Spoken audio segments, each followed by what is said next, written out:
नमस्कार दोस्तों, आज की कहानी है बहू मैं तुम्हें कभी तंग नहीं करूंगी।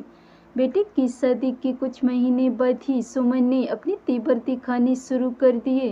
रोज रोज की कलाई से परेशान बेटी बहू ने अलग घर ले लिया, लेकिन 15 दिन के अंदर ही सुमन को ऐसी खबर मिली जिससे उसके स्वभाव में अचानक परिवर्तन आ गया। खिड़की से बाहर झांक रही सुमन ने एक अनजान युवक को गेट के सामने मोटरसाइकिल रोकते देखा। रवि, तू यहाँ क्या कर रहा है? सामने के फ्लैट की बालकनी में खड़े अजय ने ऊंची आवाज में मोटरसाइकिल सवार से प्रश्न किया। यार, एक बुरी खबर देने आया हूँ। क्या हुआ है? शर्मा सर का ट्रक से एक्सीडेंट हुआ जिसमें वह मर गए। खिड़की में खड़ी सुमन अपने पति राजेंद्र के बाजार से घर लौटने का ही इंतजार कर रही थी। रवि के मुंह से यही सब सुनकर उसके दिमाग को जबरदस्त झटका लगा। विधवा हो जाने के एहसास से उसकी चेतना को लगभग मर गया और वह धड़ाम से फर्श पर गिरी और बेहोश हो गई। छोटे बेटे समीर और बेटी ऋतु के प्रयासों से कुछ देर बाद जब सुमन को होश आया तो उन दोनों की आंखों से बहते आंसुओं को देखकर उनके मन की पीड़ा लौट आई और वह अपनी बेटी से लिपट कर जोर से रोने लगी। उसी समय राजेंद्र जी ने कमरे में प्रवेश किया। पति को सही सलामत देखकर सुमन ने मन ही मन तीव्र खुशी व हैरानी के मिले जुले भाव महसूस किए। फिर पति को सवालिया नजरों से देखने लगी। सुमन, हम लुट गए, कंकाल हो गए। आज संजीव और इतना के पत्नी के कंधे पर हाथ रख वह किसी छोटे बच्चे की तरह बिलखने लगे। सुमन की समझ में आ गया कि रवि उनके बड़े बेटे संजीव की दुर्घटना में असामयिक मौत की खबर लाया था। इस नए सदमे ने उन्हें गूंगा बना दिया। वह न रोई और न ही कुछ बोल पाई। इस मानसिक आघात ने उनकी सोचने समझने की शक्ति पूरी तरह से छीन ली थी। करीब 15 दिन पहले ही संजीव अपनी पत्नी रीता और 3 साल की बेटी पल्लवी के साथ अलग किराए के मकान में रहने चला गया था। पड़ोसी कपूर साहब रीता व पल्लवी को अपनी कार से ले आए। कुछ दूसरे पड़ोसी राजेंद्र और समीर के साथ उस अस्पताल में गए जहां संजीव की मौत हुई थी। अपनी बहू रीता से गले लगकर रोते हुए सुमन बार बार एक ही बात कह रही थी, मैं तुम दोनों को घर से जाने को मजबूर न करती तो आज मेरे संजीव के साथ यह हादसा न होता। इस अपराध बोध ने सुमन को देर तक गहरी उदासी का शिकार बनाए रखा। इसी कारण वह सांत्वना देने आ रही लोगों से न ठीक से बोल पाती और न ही अपनी गृहस्थी की जिम्मेदारियों का उन्हें कोई ध्यान आता। ज्यादातर वह अपनी विधवा बहू का मुरझाया चेहरा निहारते हुए मौन आंसू बहाने लगती। कभी कभी पल्लवी को छाती से लगाकर खूब प्यार करती, पर आंसू तब भी उनकी पलकों को भिगोए रखती। तिरमी के अगले दिन बरसों की बीमार नजर आ रही सुमन क्रियाशील हो उठी। उसने अपने समीर और उसके दोस्तों की मदद से टेम्पो में भरकर संजीव का सारा सामान किराए के मकान से वापस मंगवा लिया। उसी दिन शाम को सुमन के निमंत्रण पर रीता के माता पिता और भाई भाभी उसके घर आए। सुमन ने सबको संबोधित कर गंभीर लहजे में कहा, पहले मेरी और रीता की बनती नहीं थी, पर अब आप सब लोग निश्चिंत रहें, हमारे बीच किसी भी तरह का टकराव अब आप लोगों को दिखने सुनने में नहीं आएगा। आंटी, मेरी छोटी बहन पर दुख का भारी पहाड़ टूटा है। अपनी बहन और भांजी की कैसी भी सहायता करने से मैं कभी पीछे नहीं हटूंगा। रीता के भाई रोहित ने भावुक होकर अपनी दिल की इच्छा जाहिर की। आप सबको बुरा न लगे तो रीता और पल्लवी हमारे साथ भी आकर रह सकती है। रीता के पिता कौशिक साहब ने हिचकते हुए अपना प्रस्ताव रखा। सुमन उनकी बातें खामोश होकर सुन रही। वह रीता के मायके वालों की आंखों में छाए चिंता के भावों को आसानी से पढ़ सकती थी। रीता के साथ पिछले 6 महीनों में सुमन के संबंध बहुत ज्यादा बिगड़ गए थे। समीर की शादी करीब 3 महीने बाद होने वाली थी। नई बहू के आने की बात को देखते हुए सुमन ने रीता को और ज्यादा दबा कर रखने की प्रयास तेज कर दिए थे। इस घर में रहना है तो जो मैं चाहती हूँ वही करना होगा, नहीं तो अलग हो जाओ। रोज रोज की उनकी ऐसी धमकियों से तंग आकर संजीव और रीता ने अलग मकान लिया था। उनकी बेटी सस के हाथों अब तो और भी दुख पाएगी। रीता के माता पिता के मन की इस डर को सुमन भली प्रकार समझ रही थी। उनके इस डर को दूर करने के लिए ही सुमन ने अपनी खामोशी को तोड़ते हुए भावुक लहजे में कहा, मेरा बेटा हमें छोड़कर चला गया है तो अब अपनी बहू को मैं बेटी बना कर रखूंगी। मैंने मन ही मन कुछ फैसला लिया है जिन्हें पहली बार मैं आप सभी के सामने उजागर करूंगी। आंखों से बह आए आंसुओं को पोंछती हुई सुमन सबकी आंखों का केंद्र बन गई। राजेंद्र जी, समीर और ऋतु के हावभाव से यह सब पता लग रहा था कि जो सुमन कहने जा रही थी उसका अंदाजा उन्हें भी न था। समीर की शादी होने से पहले ही रीता के लिए हम छत पर 2 कमरों का सेट तैयार करवाएंगे ताकि वह देवरानी के आने से पहले या बाद में जब चाहे अपनी रसोई अलग कर ले। इसके लिए रीता आजाद रहेगी।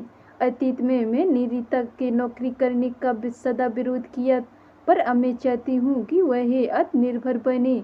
मेरी दिली इच्छा है कि वह बीएड का फॉर्म भरे और अपनी काबिलियत बढ़ाए। अब सबके सामने मैं रीता से कहती हूँ कि अब से वह मुझे अपनी माँ समझे। जीवन की कठिन राहों पर मजबूत कदमों से आगे बढ़ने के लिए उसे मेरा सहयोग, सहारा और आशीर्वाद सदा उपलब्ध रहेगा। सुमन के स्वभाव में आया बदलाव सबको हैरान कर गया। उनके मुंह से निकले शब्दों में छिपी भावुकता और ईमानदारी सभी के दिलों को छूकर उनकी पलकें नम कर गईं। एक तेज तर्रार, झगड़ालू व घमंडी स्त्री का इस कदर कायाकल्प हो जाना सभी को अविश्वसनीय लग रहा था।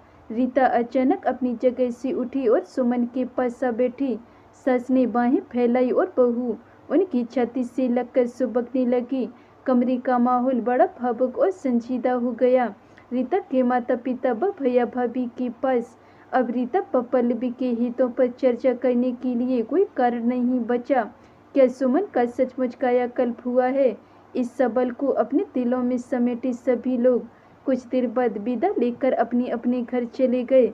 अब सिर्फ घर अपने परिजनों की मौजूदगी में सुमन ने अपने मनोभावों को सब देना जारी रखा। समीर और ऋतु, तुम दोनों अपनी भाभी को इस पल से पूरा मान सम्मान दोगे। रीता के साथ तुमने गलत व्यवहार किया तो उसे मैं अपना अपमान समझूंगी। मम्मी, आपको मुझसे कोई शिकायत नहीं होगी। ऋतु उठकर रीता की बगल में आ बैठी और बड़े प्यार से भाभी का हाथ अपने हाथों में ले लिया। मेरा दिमाग खराब नहीं है जो मैं किसी से बिना बात उलझूंगा। समीर अचानक भड़क उठा। बेटे, अगर तुम्हारा रवैया नहीं बदला तो रीता को साथ लेकर एक दिन में इस घर को छोड़ जाऊंगी। सुमन की इस धमकी का ऐसा प्रभाव हुआ कि समीर चुपचाप अपनी जगह सिर झुका कर बैठ गया। सुमन, तुम सब तरह की चिंताएं अपने मन से निकाल दो। रीता और पल्लवी के भविष्य को सुखद बनाने के लिए हम सब मिलकर सहयोग करेंगे। राजेंद्र जी से ऐसा आश्वासन पाकर सुमन धन्यवाद भाव से मुस्कुरा उठी थी। कमरे से जब सब चले गए तब सुमन ने रीता से साफ साफ पूछा, बहू, तुम्हें मेरे मुंह से निकली बात पर क्या विश्वास नहीं रहा है? अब ऐसा क्यों सोच रही हैं मम्मी? अब लोगों के अलावा अब मेरा असली सहारा कौन बनेगा? रीता का गला भराया। मैं तुम्हें कभी तंग नहीं करूंगी बहू। बस तुम यही घर छोड़कर जाने का विचार अपने मन में कभी मत लाना, नहीं तो मैं खुद को कभी माफ नहीं कर पाऊंगी। नहीं मम्मी, मैं आपके पास रहूंगी और आपको छोड़कर कहीं नहीं जाऊंगी। देख, पल्लवी के नाम से मैंने 1 लाख रुपए फिक्स डिपॉजिट करने का फैसला कर लिया है। आने वाले समय में यही रकम बढ़कर उसकी पढ़ाई और शादी के काम आएगी। जी। रीता की आंखों में खुशी की चमक उभरी। सुनो बहू, एक बात और कहती हूँ मैं। सुमन की आंखों में फिर से आंसू चमकी और गला रुनने सा लगा। करीब 4 साल पहले तुमने इस घर में दुल्हन बनकर कदम रखा था और मैं वादा करती हूँ कि उचित समय और उचित लड़का मिलने पर तुम्हें डोली में बैठा कर यहाँ से विदा भी कर दूंगी। जरूरत पड़ी तो पल भी अपनी दादा दादी के पास रहेगी और तुम अपनी नई घर गृहस्थी। बस मम्मी जी, और कुछ मत कहिए आप। रीता ने उनके मुंह पर अपना हाथ रख दिया। मुझे विश्वास हो गया है कि पल्लवी और मैं आप दोनों की छत छाया में यहाँ बिल्कुल सुरक्षित हैं। मुझ में दूसरी शादी करने में जरा भी दिलचस्पी कभी पैदा नहीं होगी। रीता अपनी सस ससुर के लिए जब चाय बनाने चली गई तो राजेश जी ने सुमन का माथा चूमकर उनकी प्रशंसा की। सुमन, आज जो मैंने देखा सुना है उस पर मुझे आश्चर्य हो रहा है, साथ ही गर्व भी कर रहा हूँ। एक बात पूछूं? पूछिए, सुमन ने पति के कंधे पर सिर टिकाते हुए कहा और आंखें मूंद ली। तुम्हारी सोच, तुम्हारा नजरिया, तुम्हारे दिल के भाव अचानक इस तरह कैसे बदल गए हैं? अब मुझ में आए बदलाव का क्या कारण समझते हैं? आंखें बंद किए ही सुमन बोली, मुझे लगता है कि संजीव की असमय हुई मौत ने तुम्हें बदला है, पर फिर वैसा ही बदलाव मेरे अंदर क्यों नहीं आया? संजीव इस दुनिया में नहीं रहा, ये जानने से पहले मुझे एक और जबरदस्त सदमा लगा था। क्या आपको इसकी याद है? हाँ, जो लड़का बुरी खबर लाया था वह संजीव का जूनियर था, और तुम समझी कि वह कोई मेरा छात्र है और मेरी ना रहने की खबर लाया है। दरअसल गलत अंदाजा लगाकर मैं बेहोश हो गई थी। फिर मुझे धीरे धीरे होश आया तो मेरे मन ने काम करना शुरू किया। सबसे पहले असहाय और असुरक्षित हो जाने के भय ने मेरे दिलो दिमाग को जकड़ा था। मन में गहरी पीड़ा होने के बावजूद अपनी जिस जिम्मेदारी का मुझे ध्यान आया वह ऋतु की शादी का था। कैसे पूरी करूंगी मैं यही जिम्मेदारी? मन में यही सवाल कौंधा तो जवाब में सबसे पहले संजीव और रीता की शक्लें उभरी। उनसे मेरा लाख झगड़ा होता रहा हो, पर मुसीबत के समय मन को उन्हीं दोनों की याद पहले आई थी। अपनी मन की बातों को सुमन बड़ी धीरे धीरे बोलते हुए पति के साथ बांट रही थी। राजन जी खामोश रहकर सुमन के आगे बोलने का इंतजार करने लगे। सुमन ने पति की आंखों में देखते हुए भावुक लहजे में आगे कहा, मेरे बेटे बहू मुसीबत में मेरा मजबूत सहारा बनेंगे। अगर मेरी यही उम्मीद भविष्य में पूरी ना होती तो मेरा दिल उन दोनों को कितना कोसता। एक पल रुककर सुमन डर फिर बोली, असली विपदा का पहाड़ तो रीता के सिर पर टूटा था। मेरी ही तरह क्या उसने भी उन लोगों का ध्यान नहीं किया होगा जो इस कठिन समय में उसके काम आएंगे? जरूर आया होगा, राजन जी बोले।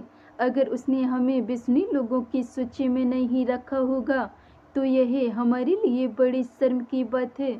और अगर हमारे सहयोग और सहारे की उसे आशा है और हम उसकी उम्मीदों पर खरी न उतरे तो क्या वह हमें नहीं कोसेगी? तुम्हारे मनोभाव अब मेरी समझ में आ रहे हैं। तुम्हारे कायाकल्प का कारण मैं अब समझ सकता हूँ। रजत जी ने प्यार से पत्नी का माथा एक बार फिर चूमा। हमारा बेटा संजीव अब बहू और पोती के रूप में अपना अस्तित्व बनाए हुए हैं और ये दोनों हमें कोसे, ऐसा मैं कभी नहीं चाहूँगी। इन्हें आत्मनिर्भर बनाने के लिए ही मैंने अपने को बदल डाला है। कभी मैं राह से भटकूं तो आप मुझे टोककर सही राह दिखा देना। सुमन ने अपने जीवन साथी से हाथ जोड़कर विनती की, उसकी जरूरत नहीं पड़ेगी क्योंकि तुम्हारा यह कायाकल्प दिल की गहराइयों से हुआ है। अपने पति की आंखों में अपने लिए गहरे सम्मान, प्रशंसा व प्रेम के भावों को पढ़कर सुमन होली से मुस्कुराई। धन्यवाद दोस्तों। अगर ये मेरी कहानी आपको पसंद आई हो तो वीडियो को लाइक, कमेंट, शेयर जरूर करें। अगर चैनल पे नए हैं तो चैनल को सब्सक्राइब कर लें। मिलते हैं ऐसी और नई कहानियों के साथ, तब तक के लिए बाय बाय।